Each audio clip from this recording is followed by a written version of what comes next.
Bueno, compañeros, buenas tardes. Vamos a arrancar la segunda parte de este curso de formación, el fascículo 2, digamos. Antes de comenzar, quería recordar un par de cosas que no subimos en la primera, tal vez por vago o por ineficiente, que es parte del contexto internacional en cuanto a acumulación de riqueza. En el primer periodo, hasta el 29, que no lo sobrepasa en el primer fascículo, es lo que llamamos la Belle Époque a nivel mundial, donde hay un surgimiento muy grande de la riqueza, pero acumulada solamente en pocas manos. En esa etapa se llegó a una concentración tal de la riqueza que rondó cerca del 30% para el primer percentil de la sociedad, o sea, el 1% más rico. Percentil es eso. Como para que tengan en cuenta cómo se producía la acumulación del capital. Ya en esta segunda etapa, eso ha cambiado después de la Primera Guerra Mundial, que es cuando se quiebra la Belle Époque y empieza la época de crisis, hasta terminar en el crack cambiario de 1929 o la crisis de 1930, como se la conoce. Y se revierte el modelo, el proceso de acumulación y se intenta desde todos los estados, desde Estados Unidos, desde el welfare state o el estado de bienestar, que luego se traduce en toda Europa a producir hechos que modifiquen la concentración de la riqueza. Lo más claro, se aumentan los impuestos a los sectores más ricos, sobre todo las transferencias hereditarias. También se produce a partir de esos momentos una crisis en el modo de producción capitalista. Hasta esos momentos se producía en base al carbón y empieza ahora la producción en base al petróleo. También cambia el liderazgo de la conducción internacional del capitalismo, o está en cambios, se van produciendo los cambios que eso sucede, que eso hace, va traspasándose de Inglaterra a Estados Unidos, porque Inglaterra concentraba la producción a través del carbón y Estados Unidos descubre y empieza a descubrir los grandes yacimientos petrolíferos y se empieza a cambiar el consumo de energía y los procesos productivos desde ese otro lado, desde el petróleo. Por ende, se empieza a cambiar esa correlación donde ese primer percentil llegó a esos estándares tan altos de acumulación de riqueza. También es importante decir, y no es menor, que hay que entender que implicó la Primera Guerra Mundial en aquel periodo y en la Segunda Guerra Mundial. En el primer periodo se calcula entre 35 y 60 millones de vidas. En el segundo algunos estiman hasta 100 millones de vidas humanas. 50 es el promedio más o menos que se calcula. Imagínense que solamente con Little Boy, el nombre de la primera bomba atómica sobre Hiroshima, y a los 3 días en Nagasaki, en aquel agosto del 45, se limaron alrededor de 260.000 seres humanos en cuestión de segundos. A eso había llegado aquella brutalidad de la concentración. O sea que también podemos entender a las guerras mundiales como un modo de transferencias de riqueza hacia los actores más populares, limando las bases, que son los seres humanos, los seres vivos, que somos los seres humanos. Fácil se puede cambiar la traducción de la cantidad de riqueza para esas poblaciones cuando han sido mucho menos las que han quedado. En ese periodo se inscribe la Argentina, aquella que notan ahí, la de la década infame, la de los fraudes, la del pacto Roca-Runciman, donde se entregan directamente a nuestras oligarquías, que no han sido diferentes, porque tenemos que volver de nuevo a la historia y pensar en aquellas invasiones inglesas de 1806 y 1807, como algunas familias patricias pregonaban por el triunfo de estas tropas británicas, que no quedara solamente en que eran expulsados. Había grandes intenciones de que no fueran expulsados, aunque no se logró, no tuvieron ese éxito, pero esa base siempre existió. Al principio de este periodo estábamos en un proceso donde el pacto Roca-Runciman termina de marcar y dejar notoriamente el avance del capital británico extranjero sobre los capitales nacionales. Y como nuestra oligarquía, en realidad era una oligarquía predatoria y prebendista que estaba dispuesta a vivir fastuosamente solamente de las comisiones que les podían dejar las grandes corporaciones británicas. Así teníamos privatizado todo el transporte público y había grandes luchas para tratar de privatizar el carbón y el petróleo en nuestro país. A partir de la llegada del peronismo al gobierno, después de las elecciones donde ganan, donde se empiezan a cristalizar todas las luchas, lo que ustedes han estado viendo, de años, no de días. Está claro que las clases trabajadoras entendían que no era el peronismo el que les había dado lo que tenían, sino que había sido logrado por ellos, pero que habían encontrado un actor esencial en Juan Domingo Perón y en María Duarte como intérpretes de esos reclamos, y que cuando ocupó espacios de gobierno lograron cristalizar sus reclamos de forma mucho más fuerte que de la otra. Y se instala en Argentina, medio tardíamente, el estado de bienestar. O se intenta instalar el estado de bienestar. Pero siempre hay que partir de que nuestras oligarquías y nuestras fuerzas productivas, por llamarlos así, nuestros capitalistas, tienen un origen distinto a los que tenían en otros lados del mundo. Volvemos a la historia, nuestro capitalismo estaba basado en oligarquías terratenientes que disfrutaban del comercio exterior y de las ventajas del comercio exterior y el comercio interno y de las rentas financieras producto de sus participaciones en los bancos, que luego fueron estatales. Lo más importante, por lo menos para destacar en esta primera parte, me parece que es pensar esta constitución de Arturo Sampay, la constitución del 49, que está bastante bien explicada,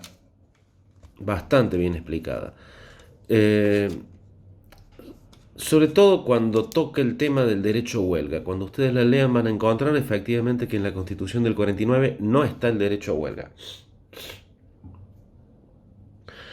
Y Arturo Sampay efectivamente dice eso, que tanto el derecho de protesta por las libertades individuales como los derechos políticos, como el derecho a huelga son inherentes a los humanos. O sea, no deben estar regulados. Por eso no lo incorpora. Podríamos pensar que Arturo Sampay en ese sentido era un poco idílico, o naif, como lo llaman, inocente, porque en nuestros pueblos o en las historias de nuestros pueblos vamos a encontrar a lo largo de la misma que incluso habiendo leyes, son violadas abiertamente. Son violadas abiertamente por parte de las oligarquías. A ver, el último gobierno de Macri hizo alarde de estas posibilidades. Tenemos para darnos el lujo de enumerar cualquiera. A los pocos días de haber asumido, nombró dos miembros de la Corte Suprema de Justicia de la Nación por un decreto de necesidad y urgencia, aduciendo que la Constitución Nacional le permitía el nombramiento de los mismos. Es más, hubo muchos constitucionalistas cordobeses, radicales ellos por supuesto, que dan clases en la Facultad de Derecho, que salieron a decir que así lo permitía, creo que es el artículo 108 de la Constitución. En realidad, cuando uno ve la Constitución Liberal del 53, con todas las modificaciones que ha tenido, y la última del 94, lo que está claro es que la Constitución establece tres poderes fundamentales dentro del Estado, y cada uno tiene un modo de conformación diferente a los otros. Y en ningún momento el artículo 108 está dentro del Poder Ejecutivo, habla de injerencias de uno dentro del otro. Bueno, el nombramiento de personal del Poder Ejecutivo que necesite acuerdo del Senado, del que habla dicho artículo, no son los jueces de la Corte Suprema de Justicia de la Nación, porque corresponden a otro poder. Pero bueno, lo hicieron. Se tuvieron que retractar solamente por una movilización popular y un repudio masivo. no por otra razón. Si no hubiese existido eso, hubiesen seguido adelante y los hubiésemos tenido nombrado por ahí. A tal punto fue lo que hicieron que su presidente Ricardo Lorenzati los abrazó cuando ingresaron, aunque después los tuvo que despedir y pedir que los nombraran por la vía que corresponde. Presentación del Ejecutivo con acuerdo del Senado. Pero lo más interesante es tratar de entender a la Constitución del 49 como un proceso de cristalización legal de la idea de una sociedad completamente diferente a la que establece la Constitución liberal existente hasta esos momentos. El modo de pensar eurocéntrico que viene desde la Revolución Francesa de 1789 nos ha hecho creer constantemente que las sociedades son la construcción de un acuerdo entre individuos libres y racionales.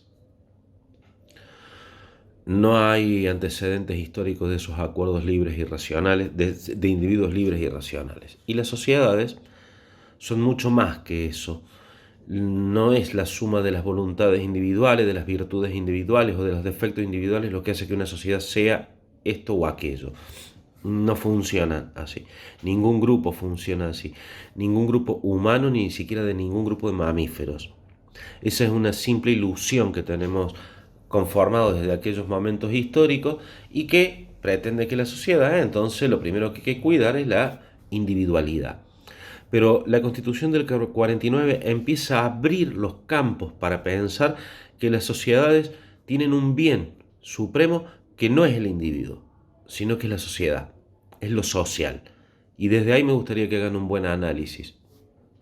Lo que está muy interesante en este segundo cuadernillo es mostrar cómo se encuentran tensionadas las fuerzas populares hacia el interior y cómo hay distintos tipos de intereses, sobre todo queda marcado en el momento de Eva, con la actuación de Eva. A ver, los trabajadores tenían un modo de expresión que era lo sindical, que era a través de los sindicatos. Pero había un amplio sector que no estaba o que no era posible encuadrarlo y lo hace Eva a través de la fundación. Pensemos en la actualidad. Hoy por hoy, la cantidad de habitantes somos alrededor de 44, 45 millones de seres humanos en esta patria, de los cuales podemos decir que hay alrededor de 10 millones de trabajadores. O sea, si partiéramos la organización de la patria desde los sectores trabajadores, nos estaríamos olvidando al menos de 35 millones de seres humanos. Hay que entender que más o menos un 10%, un 20% de esa población son, los primeros 2 deciles de la población son las clases altas de la misma. Pero también hay que entender que esas clases altas forman parte de los grupos de los asalariados. Entonces, es necesario pensar qué modelos de organizaciones son posibles y cuáles son las tensiones que van a existir hacia adentro del campo popular. Porque si bien son trabajadores o están encuadrados como trabajadores porque dentro de sus mismas empresas reciben sueldo, más allá de las ganancias que tengan de las mismas, y para el SIPA, que es el Sistema Integrado de Previsión, van a figurar como trabajadores, no conforman lo que sería la clase trabajadora. Y también tendríamos que pensar en la actualidad, desde esas mismas tensiones históricas que vamos a estar viendo, que sabemos que hoy los no asalariados son muchos más que los asalariados. Las personas que carecen de trabajo son muchos más que los que tenemos trabajo formal. Además, a lo que hay que agregarle en la actualidad, que tenemos muchos más trabajadores formales con diferentes escalas salariales y con diferentes fuerzas sindicales para exigir sus derechos. El ejemplo más claro que hemos tenido en estos días ha sido lo que ocurrió el día viernes con el pago a los jubilados. Uno de los sindicatos más fuertes y que durante el macrismo más resistió las políticas del mismo y que logró los mejores aumentos salariales y la menor caída dentro de su poder adquisitivo fue el de bancarios. Nos podemos confundir y creer simplemente que fue porque era un sindicato que tenía mucha construcción ideológica o porque sus dirigentes sindicales a la cabeza tenían muy claro lo que querían. Si pensamos solo eso y no partimos del análisis de que el sector financiero en los 4 años de Macri fue el sector que más ganó y que era al que más le costaba perder, porque un día de banco cerrado perdían mucha más plata que aumentando lo que quisieran los trabajadores, y que era fácil trasladarlo después hacia los consumidores, que somos los que tenemos cuentas en los bancos, nos haría perder de vista la fuerza de la lucha. Lo mismo ocurrió en otros rubros, aceiteros, por ejemplo, que eran sectores que estaban vinculados a lugares donde la rentabilidad extraordinaria que tenían las patronales les permitía dar incrementos salariales mucho más altos. Pero esto es interesante para tenerlo en cuenta. Tal vez más al final del curso, o a pedido, tal vez si a ustedes les interesa, podemos explicar muchas de estas pujas a través de lo que es la teoría política del discurso de Ernesto Laclau, usando ese modelo, no el de Slavoj Žižek, para tratar de encontrar estos puntos y ver que nada es como se nos ocurre lineal, sino que hay transformaciones en cada momento histórico de cada uno de los actores que participan. Estaría bueno que después de la lectura de este segundo periodo puedan hacer parangones con la actualidad, la reciente o la anterior, y veamos qué encontramos en común y qué encontramos de diferente. Siguiendo un poco con lo que veníamos diciendo en el primer encuentro, en esta segunda etapa también los periódicos van a ser una herramienta fundamental para que las organizaciones sindicales, aquellas que tienen una inclinación más socialista, las que son más anarquistas y el sindicalismo revolucionario, puedan seguir haciendo difusión de sus ideas.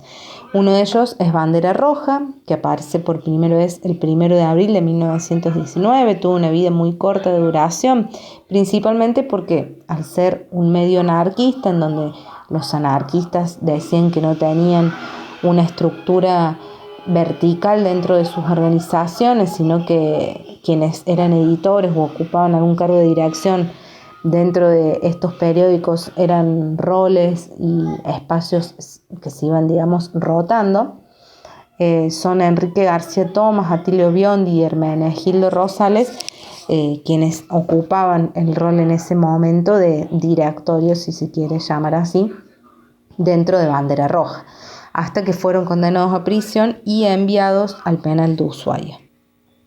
La importancia para desarrollar estos periódicos dentro de estas organizaciones fue fundamental el rol y el conocimiento que había, ¿no?, de la imprenta, de aquellos inmigrantes europeos que habían llegado a nuestro país trayéndonos estas corrientes de las que ya hablábamos, del anarquismo y del socialismo, incluso del comunismo, porque bueno, en este caso Bandera Roja llegó a tener una tirada de 20.000 ejemplares diarios, ¿sí? Era una tirada que era diaria, todos los días la clase trabajadora estaba poniendo en papel sus ideas, sus consignas, y no es un dato menor.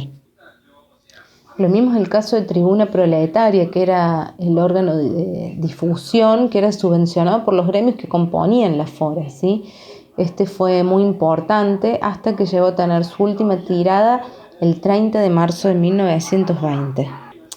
Un dato a destacar en esto que decía recién de la importancia, el rol del conocimiento de las máquinas para llevar adelante una imprenta, para poder, digamos, plasmar todas esas ideas en un papel, es que la mayoría de estos periódicos tenían su editorial en castellano, ¿sí?, para que pudiera llegar al conjunto, pero después muchos de ellos salían escritos en la lengua de quienes lo hacían, ¿no?, de quienes eran la organización de base que lo sostenían. Entonces por ello nos podemos encontrar con periódicos que, si bien tenían su editorial en castellano, después el contenido estaba en francés, algunos en italiano, otros incluso haciendo hincapié en la redención de aquellos anarquistas judíos que había. Entonces, importante destacar el lenguaje, ¿no?, cómo hacían en esta gran heterogeneidad que existía dentro de la clase trabajadora, que cada uno tenía distintas nacionalidades, cómo hacían para llegar con esos discursos, ¿no?, que no solamente se veía en los periódicos, sino también a la hora de un acto de la clase trabajadora, en alguna huelga general, había un representante de cada una de las nacionalidades que estaban a disposición para hablar y dar los discursos en su lengua nativa, ¿no? Esto es muy importante tener en cuenta los giros y la cintura política que nuestros compañeros y nuestras compañeras tuvieron en aquella época para poder llegar a las mayorías. Ya llegando a la década del 30, la CGT tiene un órgano que es propio de ella, ¿sí?, que empieza a publicarse recién el 15 de enero de 1932 y tiene como director a Alejandro Silvetti. Cuando se da la fractura dentro de la CGT, recién es en 1935 que cada una de las partes, tanto la CGT Catamarca, que era más sindicalista, y la Independencia, en donde estaban aglutinados los socialistas y comunistas, continúan editando el periódico hasta que en mayo de 1937 es el sector sindicalista que da origen a la Unión Sindical Argentina y la CGT deja su lugar al periódico USA. Ya cuando la CGT pasa a ser, digamos, columna vertebral del movimiento peronista, este órgano de difusión pasó a ser un órgano en el que se difundían prácticamente todos los objetivos gubernamentales. En sus páginas se podía ver reflejado y se hacía eco de las campañas oficiales del peronismo, ¿sí? Entonces, esto trajo algunos conflictos internos y por eso el semanario, que había servido como medio para condenar y aislar a los movimientos huelguísticos, que no contaban por ahí con el guiño de Perón, el semanario tuvo algunos momentos en donde salía a la calle y otros no, ¿sí?, en donde se... A contramano de lo que era este periódico de la CGT, esta Bandera Roja, que si bien dentro de su editorial dice que no es el órgano oficial del Partido Comunista ni desea ocupar el puesto de la Internacional, sabemos que no oculta y que sostiene el programa y la línea táctica de los comunistas, ¿sí? Si vemos que en este video aparece la tapa de Bandera Roja, nos vamos a dar cuenta que si bien no es un diario neutral o independiente, claramente es un órgano del Partido Comunista hacia el sector de la clase trabajadora. Un dato importante y para destacar es que, ya en 1925, como bien sabemos, se crea nuestro sindicato, la Asociación de Trabajadores del Estado, y ya ahí mismo, ni bien nace su órgano de difusión, que es el Trabajador del Estado, y no es un dato menor que el día de hoy sigue saliendo, ¿sí? Si bien tuvo sus momentos en los que no pudo difundirse, el Trabajador del Estado sigue siendo nuestro órgano principal difusor de las actividades de las trabajadoras y los trabajadores del Estado. En este no solamente tuvieron lugar algunos artículos sobre las luchas reivindicativas que ATE mantenía en ese momento, sino que también hizo una amplia labor de difusión política y cultural, ¿sí? Eso nos deja ver que esto de que ATE es más que un sindicato es una consigna que pregonamos ya desde nuestros orígenes. Como decimos con respecto al diario de la CGT, es de destacar que el peronismo tuvo una política fuerte referida al rol que los medios de comunicación y la prensa tenía que tener. El gobierno peronista manejó, desde lo que se conocía en ese momento la cadena periodística ALEA, 13 editoriales que contenían a 17 diarios, a 10 revistas, 4 agencias informativas, más de 40 radios y el único canal de televisión, ¿sí? Un claro despliegue por parte del peronismo para tener una presencia activa dentro de los medios de comunicación para poder estar difundiendo sus políticas gubernamentales.